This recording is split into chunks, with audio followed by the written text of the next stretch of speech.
Hosted by the Hockey Shop, source for sports Surrey, and thehockeyshop.com, this is InGoal Radio, the podcast, the next step in the evolution of the world leader in goaltending, InGoal Magazine. I'm your host, Daren Millard, and today in episode 15, we assign Kevin Woodley the task of taking a deep dive into CCM's EFlex 4 stick. It's the first in this line of equipment, we're talking sticks, that we've zeroed in on in InGoal Radio, the podcast.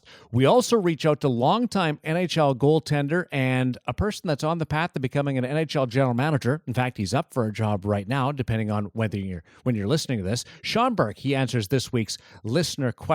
He's also going to be our feature guest next week. The listener question deals with numbers and how to handle a year when the stats aren't quite where you'd like them to be. And this week's InGoal Radio, the podcast feature interview, catches up with New Jersey Devils veteran Cory Schneider. He chatted with us on his way home from the rink after a skate as he prepares to play for Team USA at the World Hockey Championship. He's in a great spot right now after going through a real battle. That interview is with Kevin, who joins me from the InGoal studio on the Lower Mainland of BC. It's you and I today as David Hutchinson's on assignment. More on that in the weeks ahead. He's off doing goaltending stuff, and he's left us in charge, which is kind of scary because I've only screwed up a couple of things, and he'll be expecting a lot more work with you and I doing the show. Well, I mean, that serves him right for not being here, I figure, right? I know. And the real question is, without, he's not that much older than us. That's a reality, but he's kind of like dad, right? So, can we behave for an entire episode without Hutch keeping us in line? I'm going to try, maybe. You're right. He's not that much older than us, but he is way more mature. He's our conscience. He is our conscience. It's ridiculous, but we need him. You can call it maturity. He's not here, so I'll just call him old. Looking forward to what we've got on store today. Also, looking forward to Tendy Fest and our main sponsor involved in that. But this is going to be a first for me, and I cannot wait to get out there and see firsthand what you guys have been talking about. Yeah, May 26th. It's going to be brought to you by the same people that bring you the InGoal Radio podcast, the Hockey Shop source for sports in Surrey, BC. I've been going there for years. I'm lucky. They're in my backyard. They're the best at what they do, and that makes it a natural spot for me to go, whether it's the skate sharpening, the massive selection. We've talked about the lower floor. The basement is entirely goaltending. Cam and his staff doing a great job. What I love about the Hockey Shop is it's guys that play the position, not just a bunch of high school kids who don't know what they're talking about.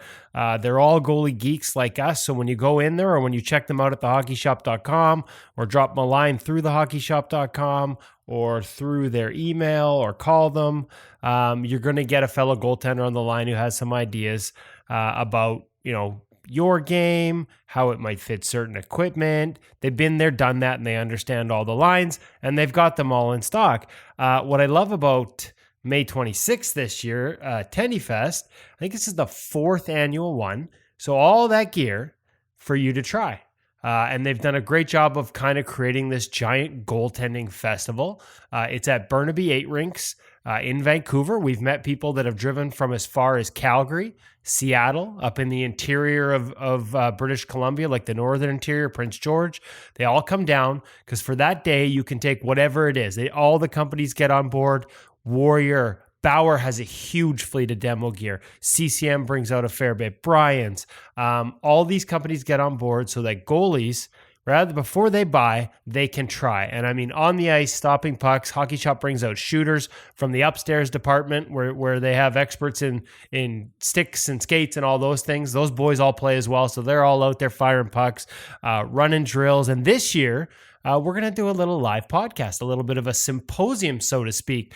I got some special guests lined up. Some big names in the world of goaltending equipment are going to join us live. From Warrior, we have a concussion specialist, a guy that I've gotten to know, unfortunately, but fortunately, and Stefan Sigalet, brother of Jordan Sigalet, the goaltending coach of the Calgary Flames. He's going to be doing there, talking about sort of brain health and concussion management. Alex Ald is going to join us. Obviously, we had him on the podcast, and he was fantastic. So many good stories there. He'll be there with CCM. Just a lot of good things. A great day. Tons of different booths and demos and skates and everything you can imagine goaltending related is there on site. And like I said, the best part is you get your chance to try the gear. So it's May 26th, Burnaby 8 Rinks. Make sure you keep an eye on our social channels at thehockeyshop.com and all their social media channels for more updates as we get closer. Is it crazy around there that day? I think you end up with it was the first year. I'll tell you, it was crazy because somebody somehow there was a massive power outage at the rink. May or may not have been related to a competitor sort of somehow getting the.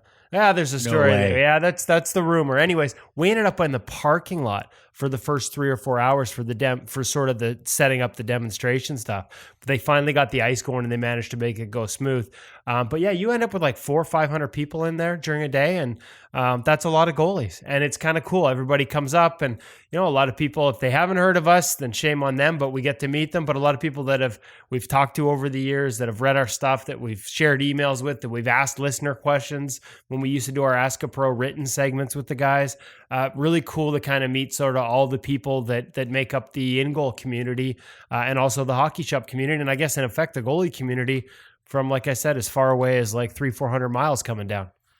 I've never done a try before you buy ever in goaltending. Well, for the longest time, it just wasn't an option, right? And increasingly it is. And I give credit to places like the Hockey Shop for driving it, but I also give credit to the gear companies. They're stocking these stores with more equipment.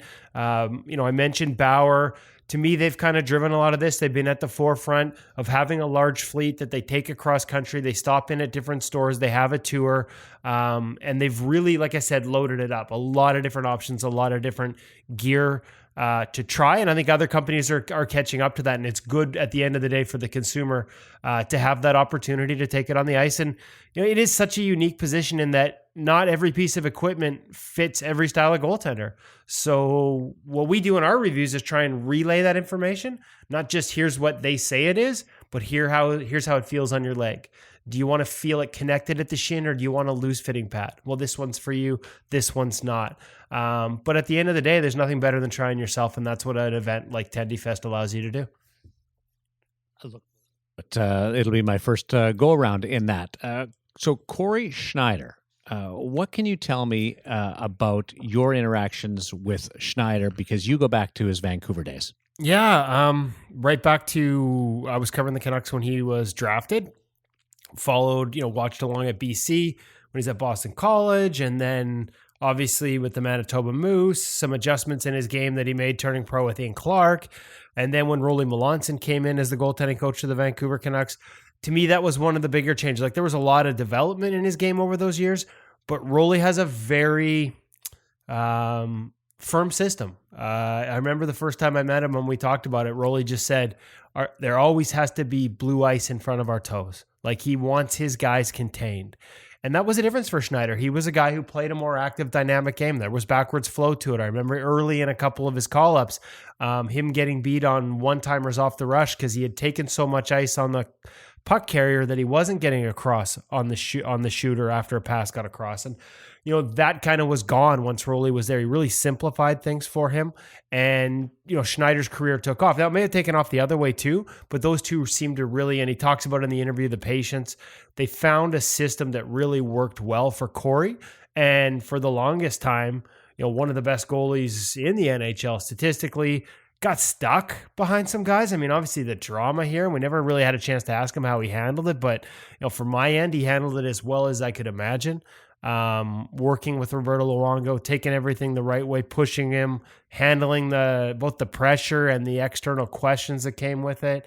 And then he did the same thing when he first got to New Jersey. Like, people forget, he goes from, being a playing partner or playing alongside Luongo to playing alongside Marty Brodeur. At the whole time looking like a guy who was ready to be the guy and having to sort of wait patiently for that opportunity. And he battled through a dip, some injuries, some bumps, some bruises, some surgery, and just a year that just got away from everybody. And it's nice to see him back enjoying it again. Yeah, and I think, couple things there. I don't think you can dismiss the role the injury played.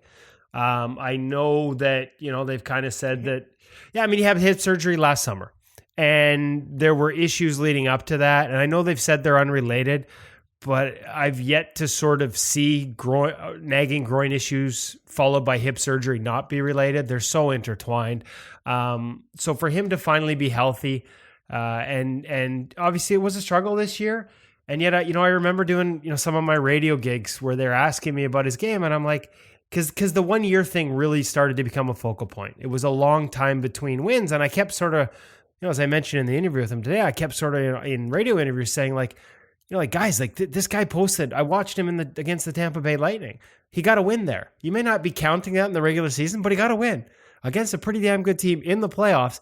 And oh, by the way, he posted like a 950 in 4 games in that series, right? So it's not like he'd forgotten how to play goal, but it's amazing to me that as he talks about, that you could go from being one of the best guys for so long, and whether it's injuries, how they creep into your game, how things can snowball the wrong way for you. And he talks about it. I thought he was great in this interview, sort of walking us through everything he went through. Well, he's going to have plenty to chat about with his goalie partners in Slovakia. Thatcher Demko, who is where Schneider was a few years ago, cutting his teeth with Vancouver right now, and Montreal prospect and college product Caden Primo is also on Team USA. Schneider will see his Devils teammate Mackenzie Blackwood on Team Canada, who joins Carter Hart and Matt Murray in the Canadian crease. Schneider is the experienced guy on Team USA, Woody, and he will head to the tournament in the best place that he's really been in about a year and a half. Injury, hip surgery, a year between regular season wins, cleaned up by a really encouraging finish to a disappointing season for the Devils. Things are on the upswing as we tee up Cory Schneider on InGoal Radio, the podcast presented by The Hockey Shop, source for sports Surrey, thehockeyshop.com.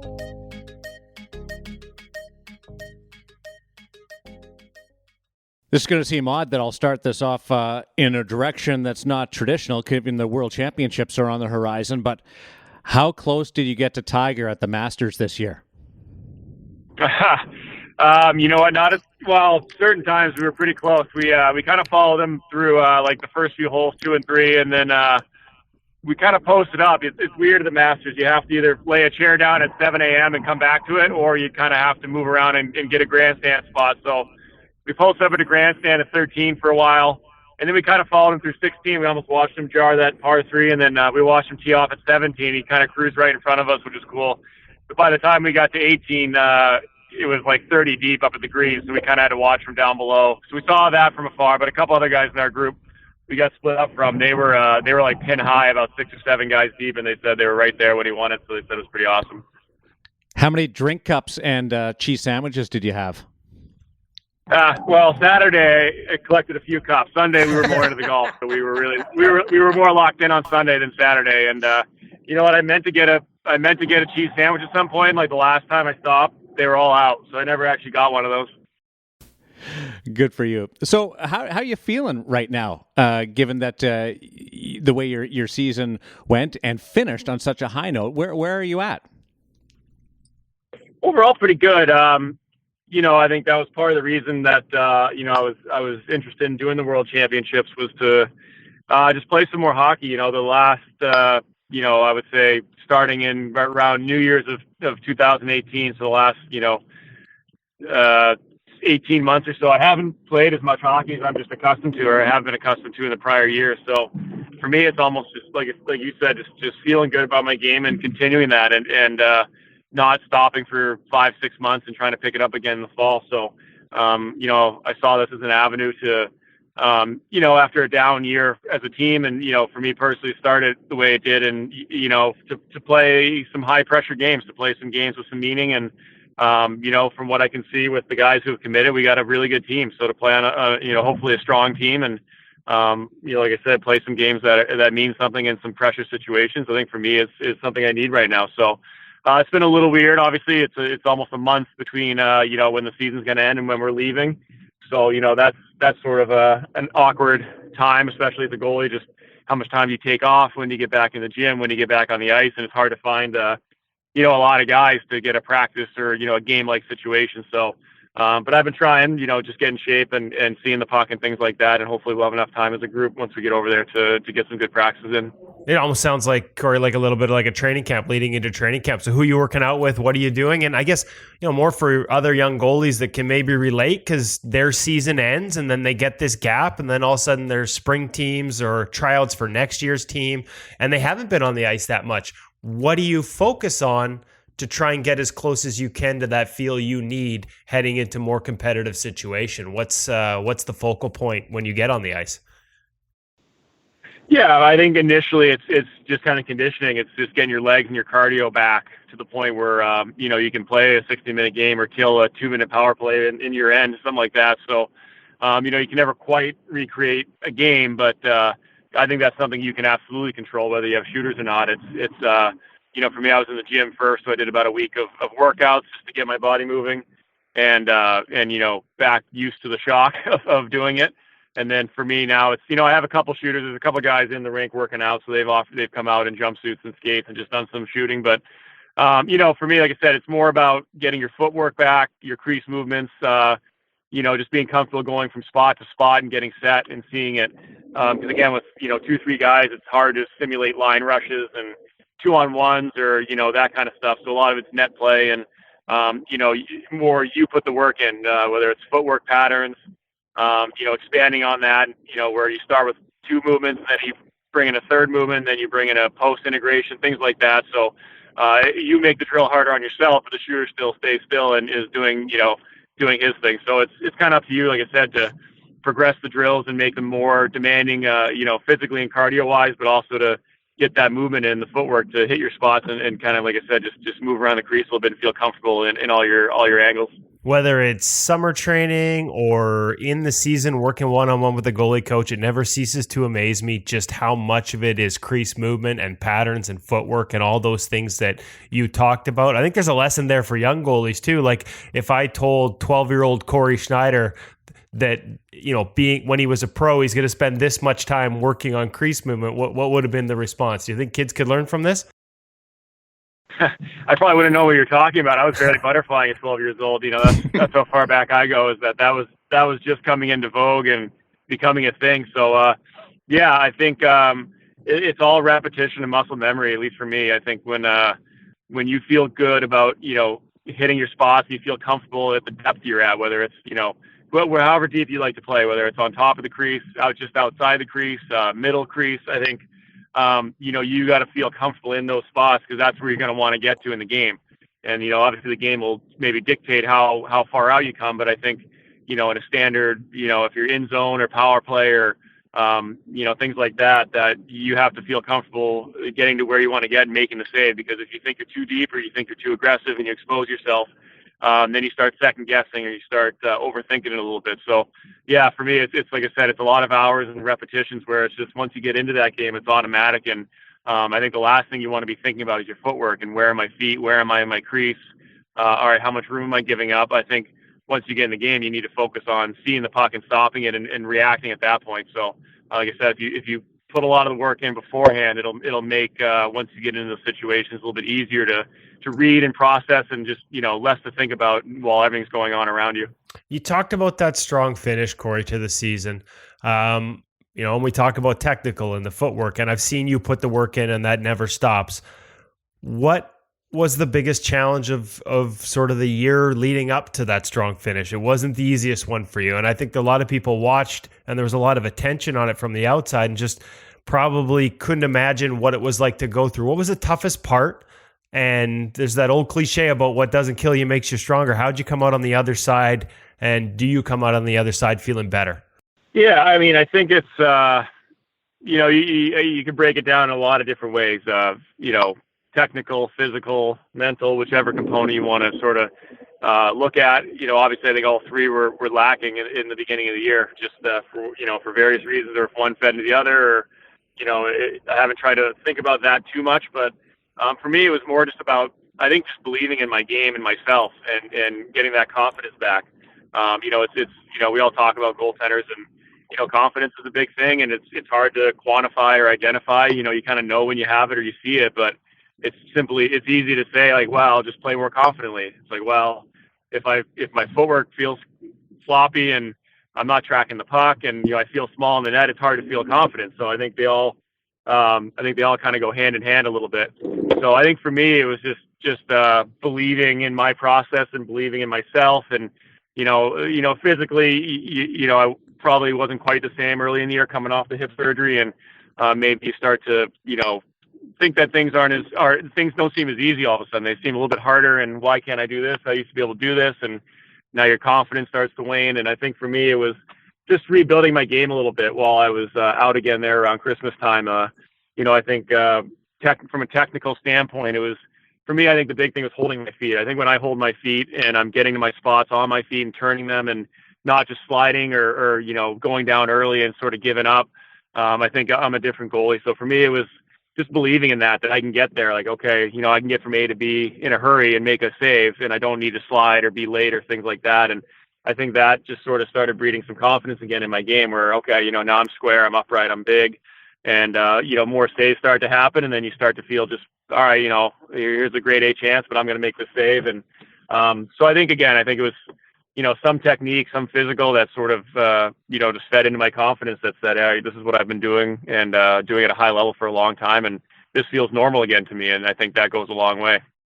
Funny that we started our conversation about golf, because I always hated this when I covered the PGA Tour, asking a golfer a question about his game that wasn't perceived to be totally positive, because you get that glare. But what was the low point? Do you remember what the bottom point was?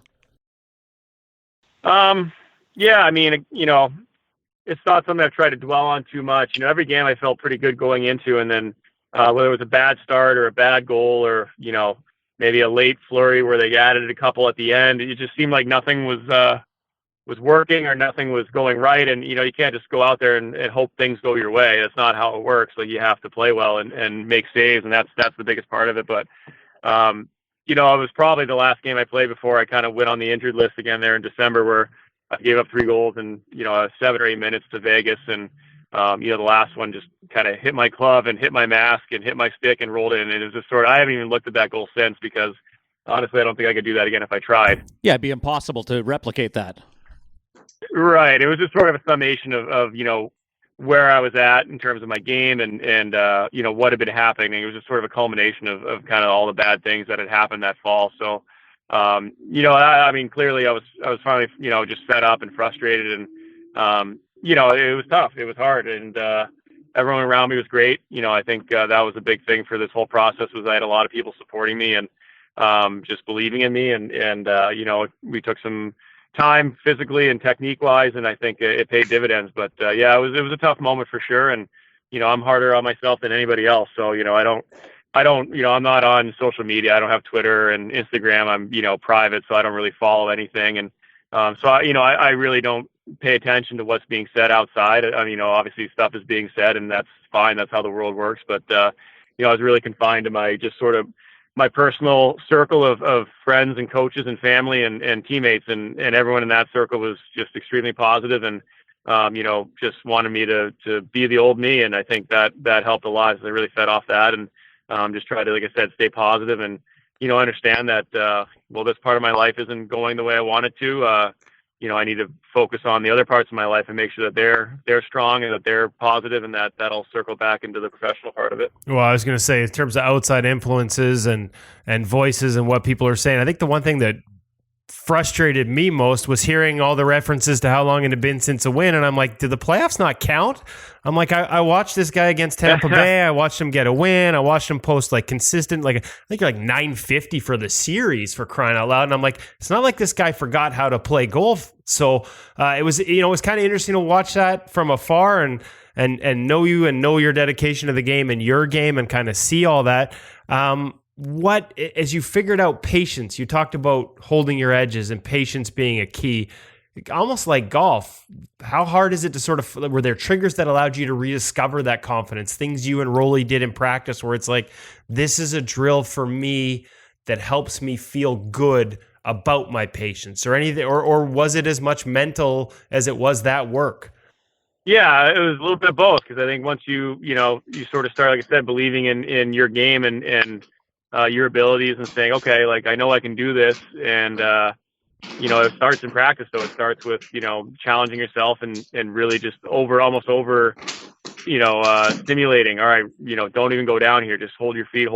Even though if it goes in, like just worry about doing the drill right and the purpose of the drill. And I think, it took a little while to do that. And another guy, was obviously Rolly has been big, and another guy who was really big was Scott Clemenson. I went to Binghamton a couple times and he was there with me. And then I think we were on a road trip and Rolly was gone and Scott came up and, I know him from, Boston College. We've had a long relationship and, he was really positive. He was really, that's his attitude and his ethos kind of is he's very positive and supportive. And, we did a lot of video work, which I've never really done, the iPad on the ice. I know that's kind of big these days. And, I've never really done that, trained with that. I've done video of my games and such, but, never like on ice in practice with the iPad, just making comparisons. So it was good to see. It was almost like to visualize, all right, this is what the puck's seeing. Like, how do you feel? I'm like, oh, well, I didn't realize that I was either that far off or, looked that small or, I went down that early. So, it was a lot of little things like that between Rolly and Scott that just,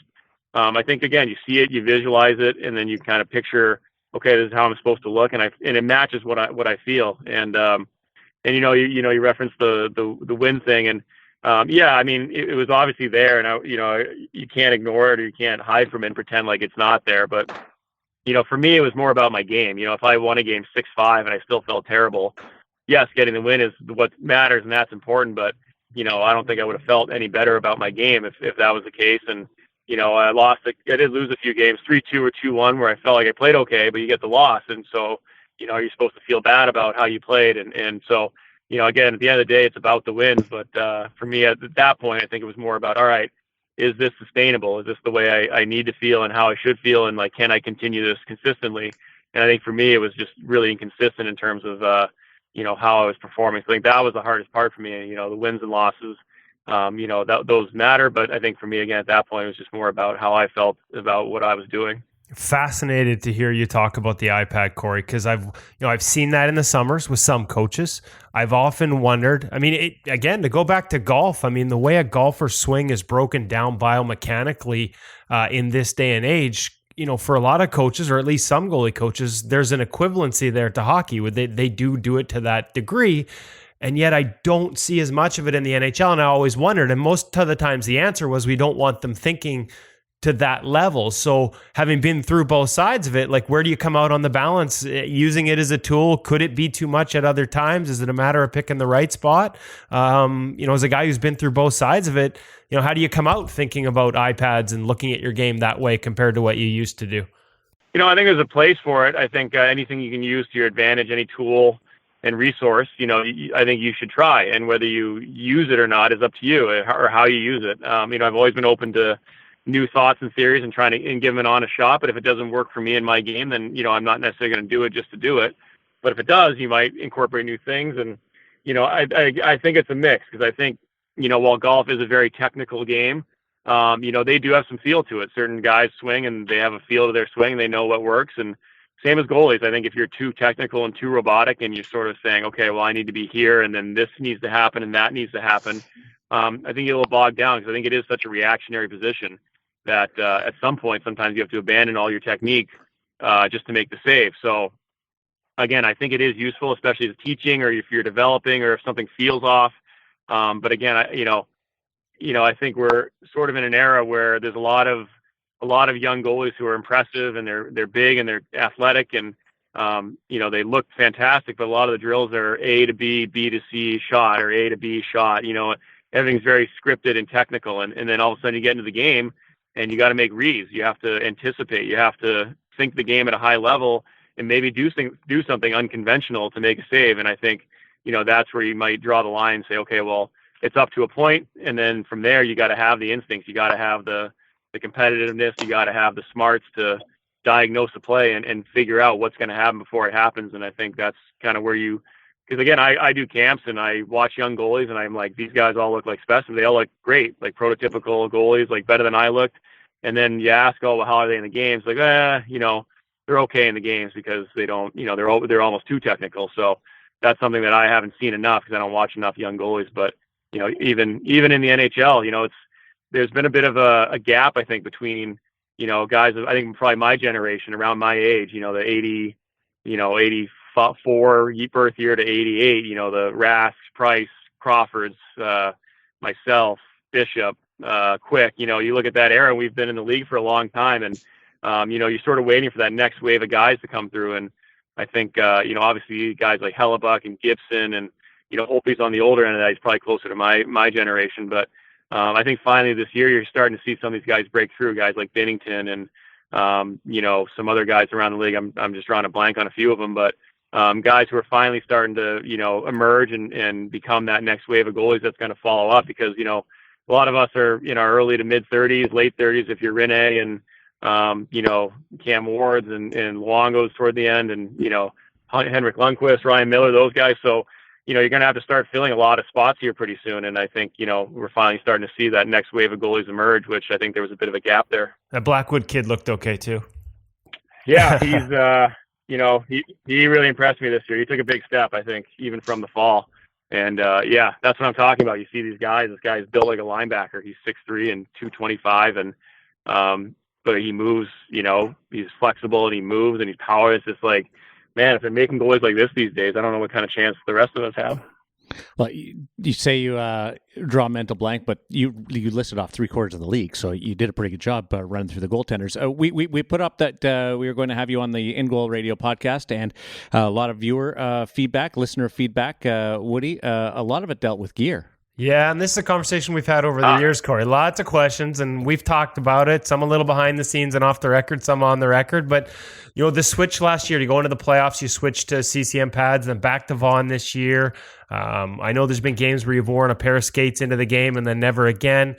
How important is gear to your comfort level? And talk about some of those adjustments back and forth, especially in this past year, because I think they got a lot of focus in part because of everything else that was going on. Yeah, for sure. And I mean, me in the sense that, like, I've never been a huge gearhead. Like, I probably couldn't tell you what model pad I'm wearing or what number of, what series glove I have or the mask model. I don't even know that stuff. I just have been, all right, make me this, or, give me what I've had, except make an adjustment or two or whatever.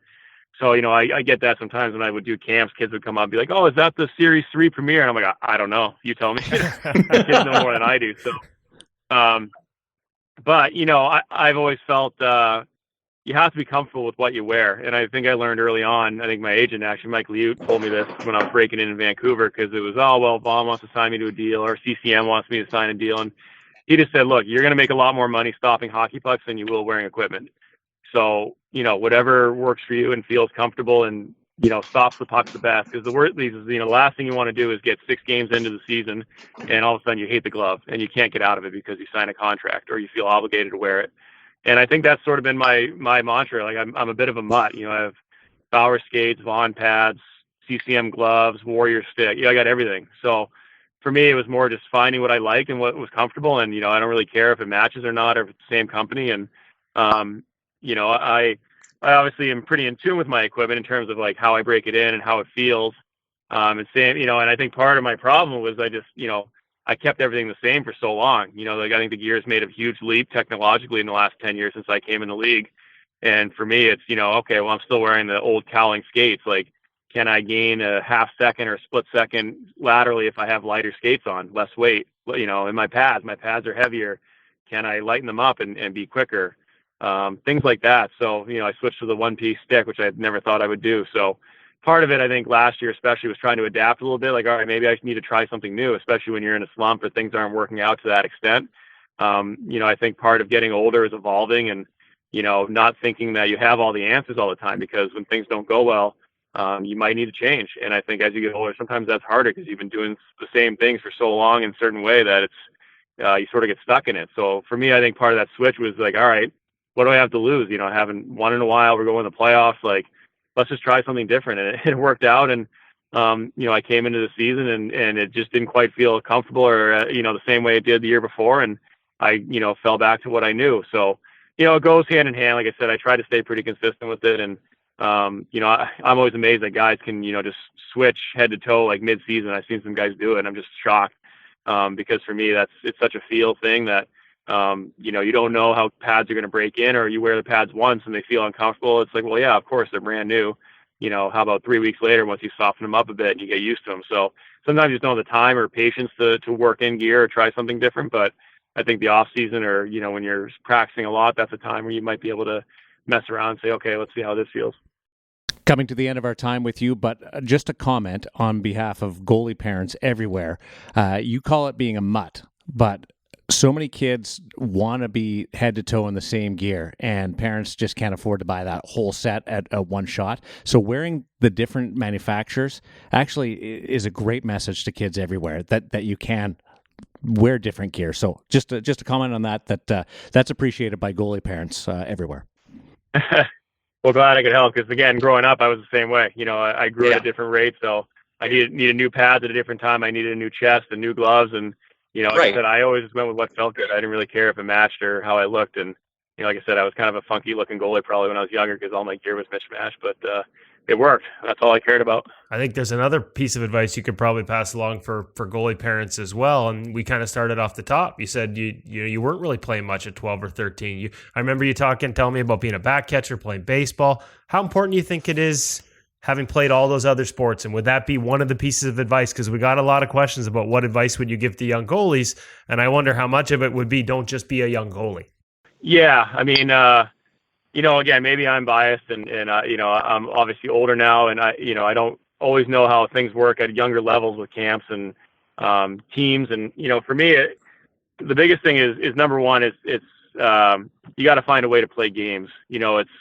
I have kids come up to me and say, well, I'm the number 3 on this team and I'm the number 2 on that team, but they're really good teams. And, how do I get better? And I think for me, the only way as a goalie you're going to develop your sense of the play and your anticipation, your reads, is to play the game. So whether you're on a good team or a bad team, I think part of my thing growing up was I was always on like average to below teams. I never played on like the juggernaut that won every game 6-0.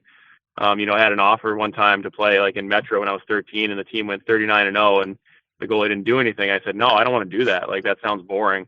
So I always would try to search out teams where, I'd get a lot of action, a lot of shots, and, have to play well. And I think that was good. And so that's my advice to some kids, is don't necessarily, try to go for the hardest job all the time. If you're going to be the number 3 guy, go somewhere where you're going to play and get that exposure. And similarly, like you said, I played soccer and baseball and hockey growing up, and it wasn't until I hit 12 or 13 where I really started playing in the summers and doing tournaments and camps. And, and I think it's huge.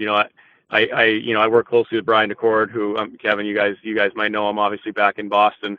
And, we talk a lot, and he sort of, confides in me. He's like, I see kids at 14 getting double labrum surgery, or, 18 who've been butterflying since they were 6 and their hips are shot or their knees are shot, or, and I think that's obviously a big problem right now, is the sport specificity, where, parents get their kids into one sport at age 6 or 7 and they just, play year round, and their private lessons and their this and that. Not everybody. I know it's not every kid and it's not a generalization, but you hear a lot about that because they want them to be the best at that sport. And for me, I think it's, you need to move your body in different ways. I think baseball helped me a lot with hand-eye coordination and timing, and soccer, just to stretch your legs out and run and do something different for a while instead of just kind of confining your body to the same motions over and over again. Because I do think that'll eventually wear you out and break it down, or you become sick of the game. Because I think part of it is you want to be fun. You want every time you come to the rink to be fresh, and you don't want to be run down, especially at a young age, because then that's when you sort of lose your passion for it, or you get frustrated at it. So, my advice, again, this is from, 20 years ago now, but growing up was, I had a great time doing other things and meeting other people and just experiencing different sports and competitiveness. And I think it all factors in at some point, but I think if you're a good athlete, and, that's more important than being necessarily, a good goalie or a good hockey player. Well, you mentioned the hip surgery, and we had quite a few questions about that, about how you came back from that, the process. We had Eddie Lack on, I think 3 or 4 episodes ago, talking about going through the same thing. I know Brian's also at the forefront of this. Like, he's one of the guys that's really trying to push this conversation, and I think appropriately so, about, how do we change training to help goaltenders? Have you had to change anything? Have you done anything differently? Are there more crease patterns that don't end in a butterfly these days than there were before? Like, has your mindset or approach changed at all when it comes to hip surgery, having been through it, or talking with Brian about some of the ways we can maybe help ease the burden on these young goaltenders? Yeah, I mean, I'm pretty fresh off of it, and my on ice stuff, obviously being wary of it, or, during the rehab process was different, but I think now, for me, it's more just time off the ice versus time on the ice. As you get older, it's, your body just can't necessarily take the beating of butterflying every single day or, doing that. So it's more about, management on that. And for me, the biggest adjustment's been off the ice. You train a certain way your whole life. And now again, I need to focus more on my lower abdomen and core and my glutes and, those sort of things are what's going to keep my hips strong and my groin strong. It's not necessarily strengthening your groins. That's part of it, but it's more, I think, stabilizing the area around those that are what's going to take a lot of the load off. Because, I've found, being 30 and playing in the NHL that, I had really weak glute strength. And it's just sort of, I'm very quad and thigh dominant because you're in that squat a lot. But I discovered, especially coming up with the surgery, like, wow, I really need to strengthen this area. I never knew it because I got away with it until something starts to form or show up or you start feeling something. And so for me, it's been more about the off-ice training. Is going to be a lot different, more like Pilates and lower impact stuff. I don't necessarily need to bench press 225 pounds or squat 500 pounds. I just need to make sure that all the things that are going to help control my descent into a butterfly or, opening my hips and closing them when I T-push, like those are the things that I need to work on and strengthen so I protect myself versus, trying to lift out of the gym and move all the weight and things like that. Last one, I promise, and you're used to this from having dealt with me in Vancouver all those years, going longer than we promised.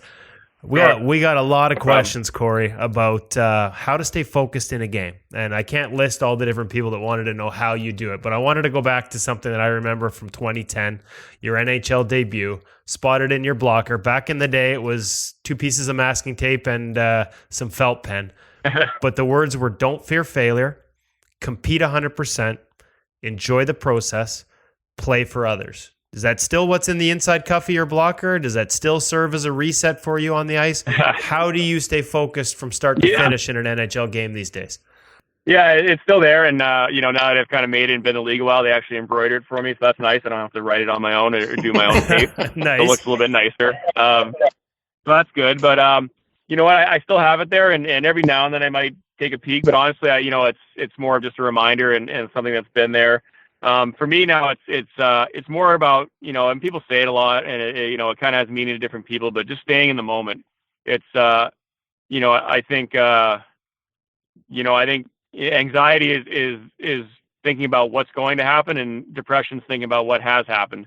And I think if you get caught in either one of those, you kind of can set yourself off, a mental path that takes away from what's happening in the present. And, I found that any tool I can to keep myself in the moment, one thing I've talked about a lot, it's breaking the game down into 5-minute segments. I think if you think of the game as a 60-minute game, it's daunting.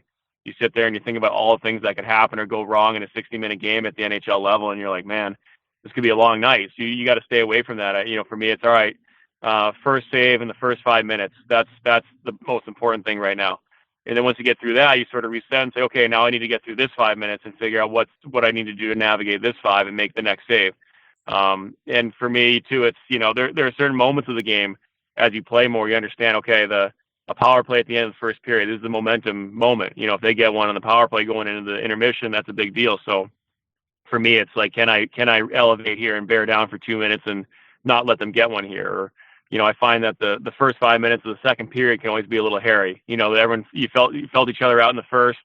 Now you've changed ends. Like, maybe there's a bad line change early because someone's not paying attention or there's a turnover or, whatever. So the first 5 minutes of the second period is key because that's where, you can give one back. So it's kind of navigating your way through the game and just breaking the game down into smaller increments that makes it more manageable. And, a lot of it's breathing techniques. If you're anxiety or you're starting to get a little nervous or, the game's picking up pace and it's picking up momentum, and all of a sudden it's, in the second or the game ramps up. The game doesn't usually tail off. It gets harder as it goes. So just breathing and centering yourself and staying focused to withstand and handle what's to come, I think has been really important for me as well. So everyone has their own techniques and things, but I think for me, again, those are more of what I focus on these days than maybe when I was younger, where I think you sometimes are less aware. You're just young and you go play, and yeah, there's pressure, but I think you're almost naive to it. But as you get older and you understand what's at stake and what it means, I think you just sort of have to take a different approach. I was studio host for a national game a couple of years ago. During a TV timeout, we had the camera zoom in on you. You were doing these eye exercises. You were moving your eyeballs around. Do you know what I'm talking about? Yeah, I probably. I treat the eyes are a muscle. I treat your eyeballs, the muscles that control your eyes. Like those are muscles, just like anything else. So for me, sometimes I try to work them, physically, just kind of rubbing the corners of my eyes or above my eyes and just trying to loosen them up. And and then like you saw, stretching your eyes, I guess, just sort of moving them around and getting to your peripherals, because you use your peripherals so much. And when you need to make a quick save, like you're looking for a split second out of the corner of your eye until you find it and focus. So it's probably something to do with that, just sort of moving your eyes around to keep them active and focused. And so especially in a game, maybe you're not doing a whole lot, or you haven't seen a lot of pucks, or, you feel like you're not tracking it. Sometimes for me, it helps just kind of get your eyes activated and moving them around a little bit. Okay, Woody knows way more about goaltending than I will ever know. He's a savant. But can you tell him it's a catcher, not back catcher? A catcher? You mean your glove? The baseball. He said you were a back catcher. I got yelled at. Oh yeah, that's the catcher. Back catcher. Yeah. No. Yeah, back. Yeah, right. Yeah, for me, Boston guy, we called it catcher. Backstop, maybe. Woody. You want to know the ironic thing is, like, baseball was my sport and played it almost right up until JUCO. So this is probably a little embarrassing at this point. I'm gonna hear about this one now. Thanks for pointing it out, Daren. Hey, I thought it was a Canadian term, so I didn't want to say anything. Well, I appreciate that. You got to see Tiger up close, and he's changed his stripes, and you're going to don the stripes yourself at the World Championships, and we wish you nothing but the best. Thanks for doing this, and great job, and you've taught us all about perseverance. You got it, guys. Thank you. I appreciate it. Thanks for having me. Thanks, Cory. Interesting conversation, because it's when you really want to talk about great things, but you have to deal with the lows. I feel bad, but he handled it in a positive way, and you could tell how much he's really looking for. Didn't dismiss it, acknowledged the low, but you can tell in his voice that he's really in a much better place. Well, and if you watched him down the stretch, it was old Cory Schneider, right? Like, I don't have the numbers in front of me, but there was a stretch to finish the season where he was back to that guy that we talked about, sort of, having like some of the best career numbers, 920 plus save percentage, those kind of numbers behind a team, frankly, in New Jersey that can be tough on goaltenders. So when you watched him play, like I said, to me, it was the old Cory, and he talked about that. And having gotten to know him and really enjoyed the conversations I've had over the years with him, like that one, we don't cheer as journalists. We're supposed to be objective observers. We don't cheer. I've always said I don't cheer for teams. I cheer for people, and I cheer for good stories.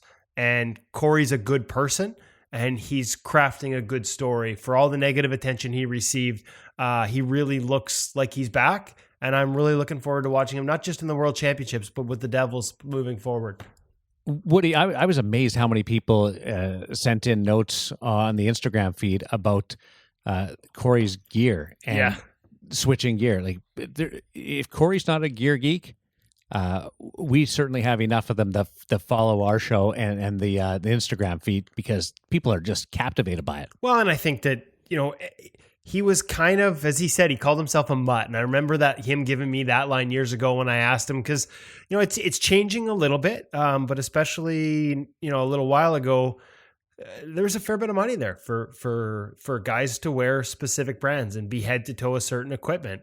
And he always told me, I will make more money stopping pucks as a mutt than I will to wear just one brand. And I have to be comfortable. And so I think the fact he went through his whole career like that, when he did switch to the CCM pads late last season, and like I said, like, he was in CCM pads for the first time in the playoffs when he posted the 950 against Tampa Bay. So it's not like there was an issue there. He was playing really well.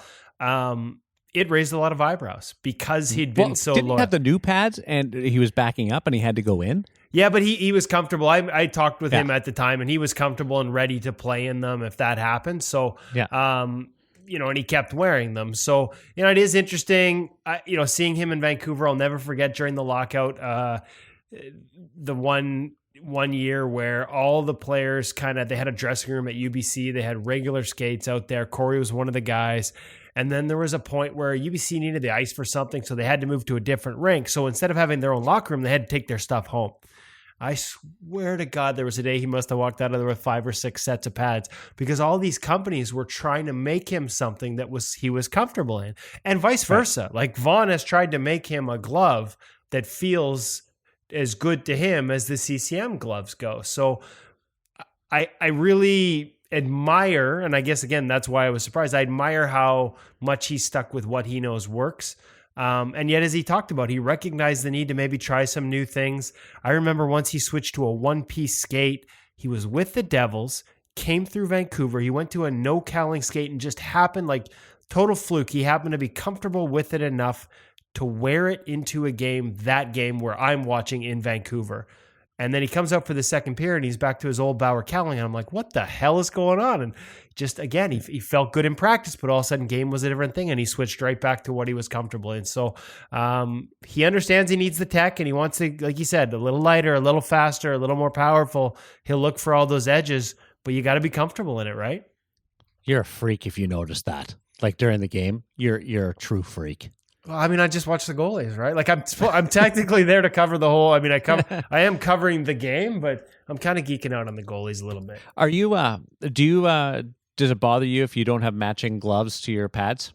Are you one of those guys? I used to be, and now I use the Vaughn gloves and the CCM pads, which I thought would be an issue just for matching, but I don't even think about it anymore. Are you? What are you like? Well, I mean, it's a good thing Hutch isn't on this podcast. He'd tell you that I'm like a bit of a fashion queen.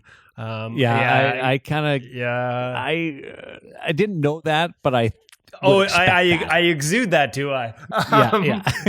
Hey, listen, when you get as much stuff as we have, you know, it's you tend to sort of wear things that match because you have a lot of options.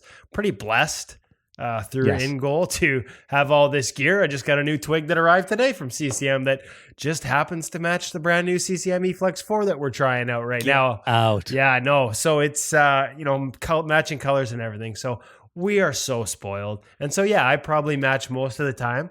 But it's interesting as I've tried all these things there are certain pieces from certain companies where I might, if I had my druthers, this pad, that glove, this blocker, that stick, right? Like, maybe one day we'll have to put together a list of if I could pick one piece, what would it be for each element? We'll save that one for another day. Theme. Yeah, we'll do that. CCM Gloves is what Cory Schneider wears. A nice springboard to this week's gear segment, spending some time with the twig, Woody. Yeah, no, a new EFlex 4 stick. Really, as we talked with Cam at the hockey shop, and I got to hang out with him and go over it, it's all about flex. And this is a trend that we saw in foam core right before everybody started switching. And we actually, the company I credit to is Warrior. They had, I believe it was a Swagger. I want to say ST, and I hope I've got that right because we got a few. And man, like when you leaned, Daren, that paddle, like it would bow. You think of Brett Hull taking his slapper, right? Like, yeah. So it had Patrick Laine. That big whip, and I guess I dated myself with a Brett Hull reference, eh? So it had that real bow, and obviously the benefit there is if you're a goalie that it just that little bit of an easier flex, you can sort of snap the puck. And guys were talking about, if I lean on it the same way I would my old stick, I could, instead of to the blue line, it'll go to center, and just a little more power for guys that some don't, right? Like some guys don't want it to be that whippy. They want a stiff stick. But we're finally starting to see that translated into the composite sticks. I thought that Bauer's 2S Pro with the sort of had the shaft was really thin and had a sort of like basically a stick going right through the shaft, and I'm brain cramping on the technical name for the tech. And now with CCM EFlex, they've got a material called the Negra carbon running through the paddle, and the difference in the flex is noticeable. There's a bunch of guys in the NHL that have been using it as an EFlex 4 this year. There were a bunch of guys last year that were experimenting with it, skinned as a premier stick. It's, part of this trend of goalies moving towards composite sticks in the NHL. And, to me, it gives you an option in the CCM family. Not every goalie is going to like it. Marek Mazanek was here in Vancouver. They sent him one. He found it too whippy. So for him, it's the Premier, right? Something a little more sturdy. But if you want that little extra bow, that little extra flex, EFlex 4 is going to be a really good option for you. And we talked about it with Cam.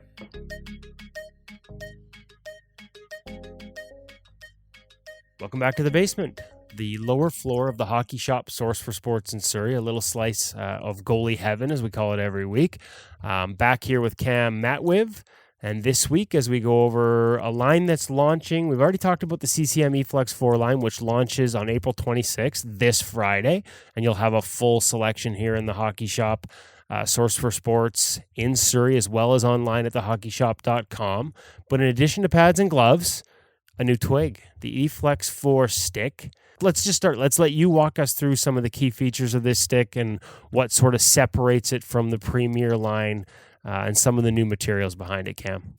Yeah, so I mean, a bit of a story behind it first is like the whole reason this stick came about is that they're, CCM's pros getting feedback and whatnot. They wanted a softer, more flexible composite stick. Their challenge was to, again, kind of create that same whip shot you get out of a foam core stick, but get that durability aspect and that rigidness out of a composite stick.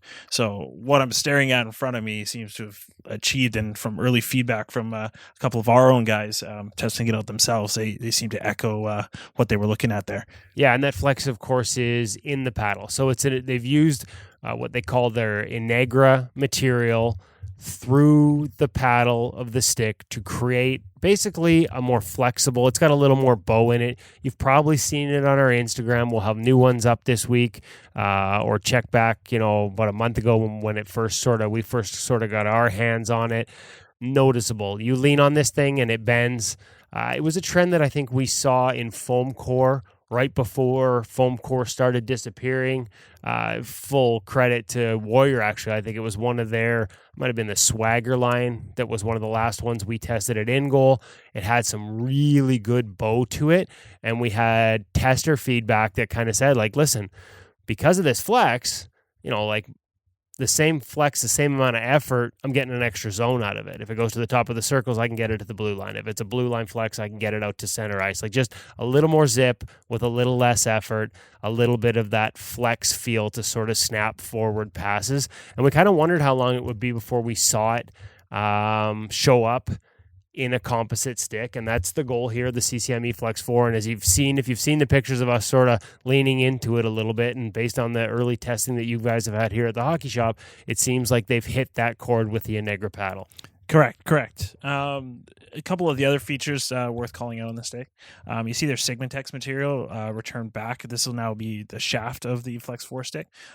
You see that all over in the Premier 2, which creates a stiff stick all the way throughout.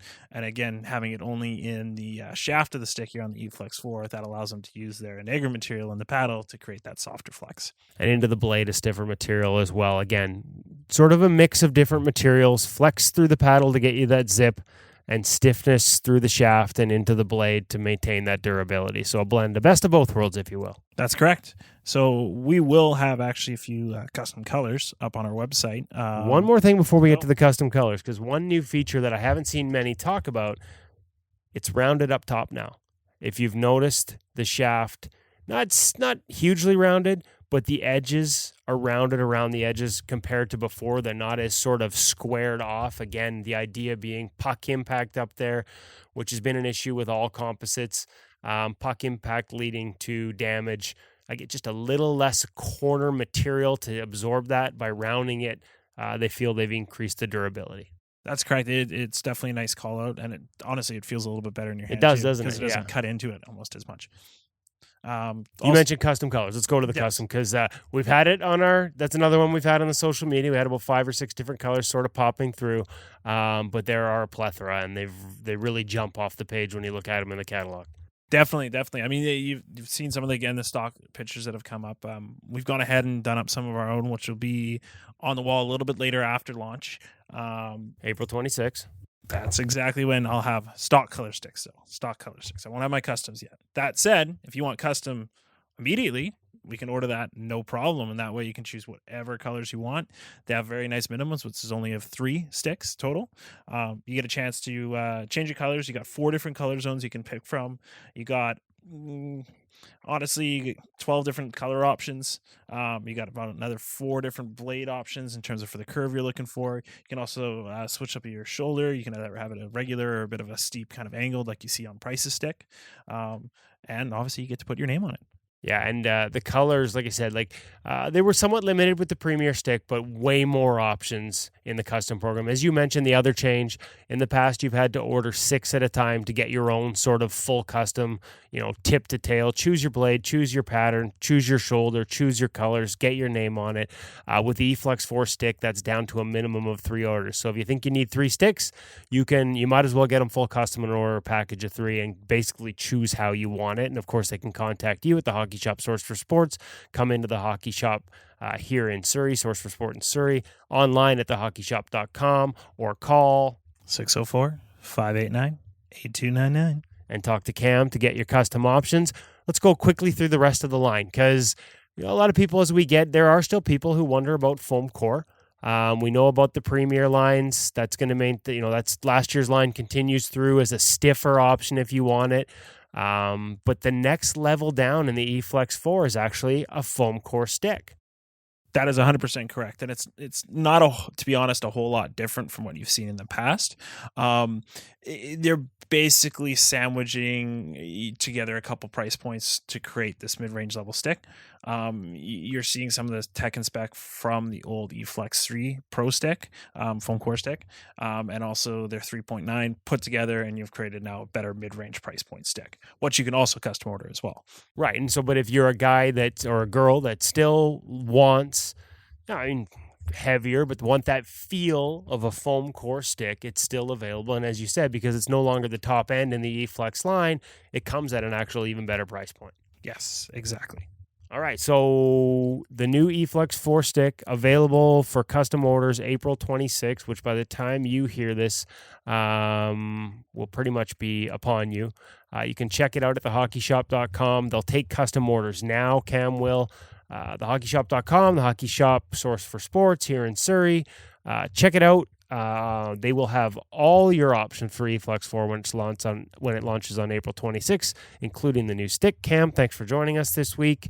You're going to be busy when this product launches. I think there'll be people flooding to the basement to check it out. I'm going to have to leave a bouncer at the door.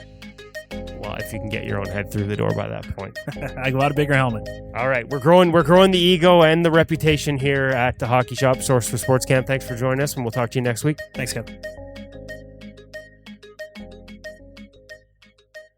CCM EFlex 4, the stick, and we'll get to some other twigs down the road, but that's the first stick that we've really taken a hard look at on InGoal Radio, the podcast. Cory Schneider uses the CCM gloves. The Americans will suit up against Slovakia in a couple of weeks of the World Championship, and Schneider will attempt to become the latest Devils goaltender to star on the international scene, something that was started way back when by Sean Burke in the late 80s. Sean will be our InGoal feature guest next week as we ease him in with a listener question. Let's bring back Woody. So this one comes from Dylan Hossain, and he works as an off-ice official in Ontario, California. And his question's about goaltender development. We thought it'd be perfect for you, Sean, because obviously working on the management side of things as well as a coach.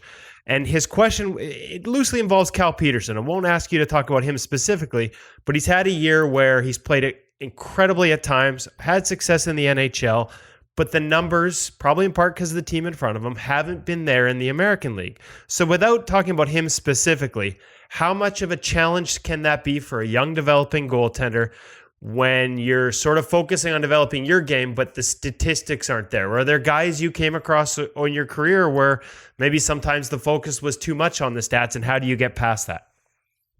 Two things about that. One, it's changed.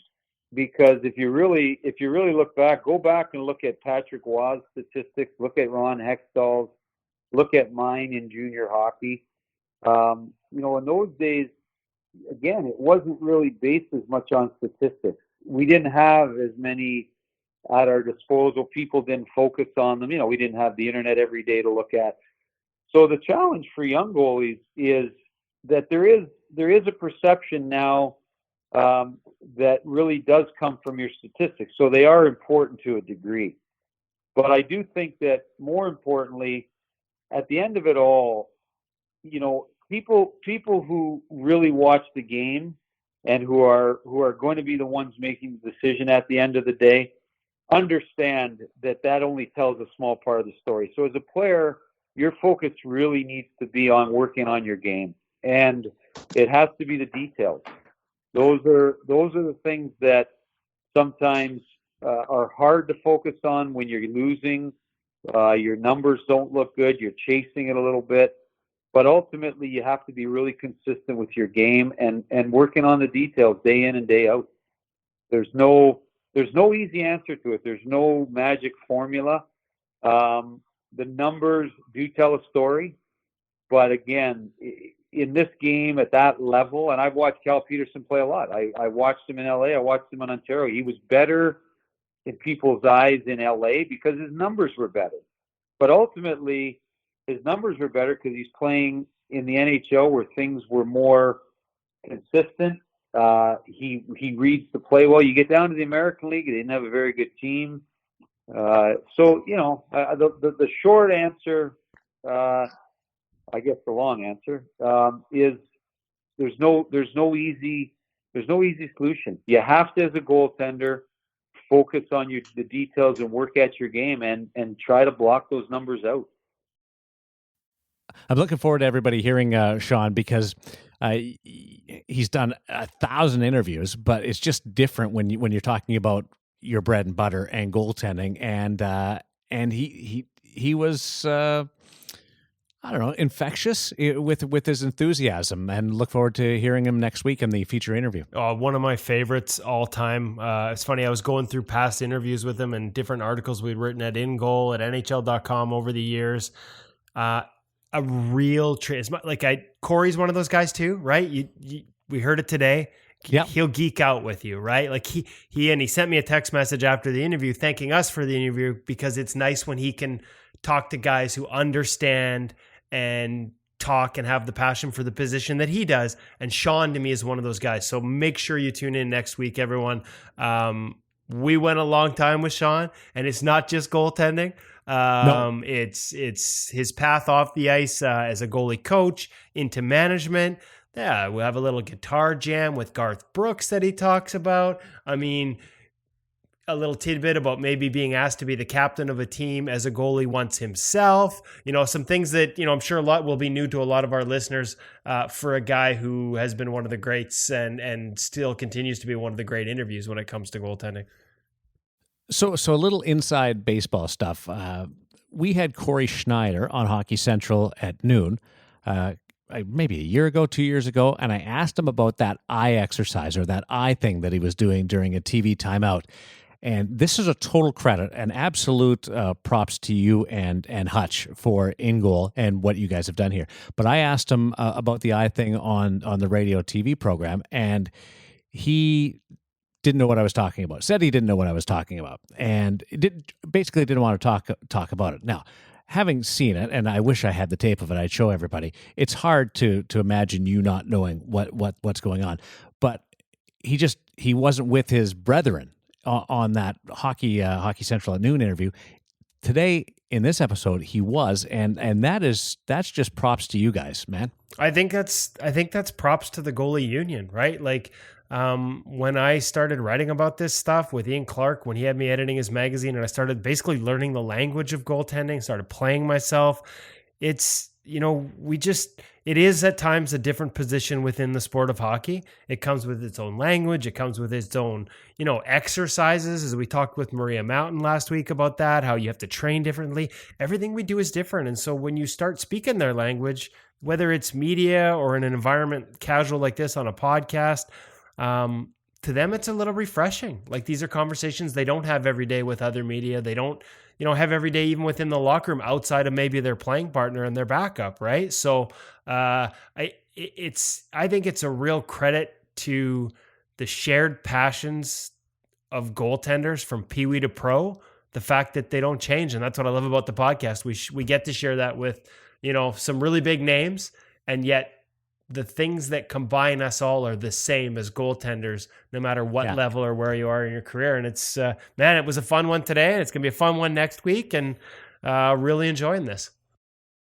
Tendy Fest, you know what I want to do? I want to put you on the ice with a yellow blocker, a blue glove or trapper. Do people still call them trappers? I call them trappers, but I don't know. Most people call them gloves. They still call them back catchers?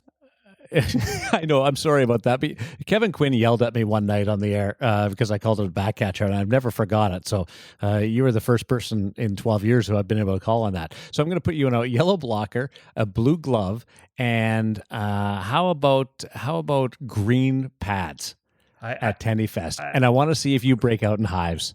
It might happen. I might just play goal like I normally play goal, which would be about as funky as breaking out in hives too. You're awesome. You got a great sense of humor. Thanks to Cory Schneider, Cam over at the Hockey Shop, and Sean Burke, and to you for listening and supporting us. If you like what you've heard and you want to say thanks, write us a note or pay a visit to the Hockey Shop, source for sports Surrey, and thehockeyshop.com. You will not be disappointed in the product selection. And guess what? Their service is even better than that. It's second to none. For Hutch and Woody, I'm Daren Millard. Let the world be your crease. You protect it, you pick the right times to be aggressive, and know that bad breaks do happen. So, like on the ice, do a reset. Get ready for the next challenge. It's a motto, but it's also reality. So be great.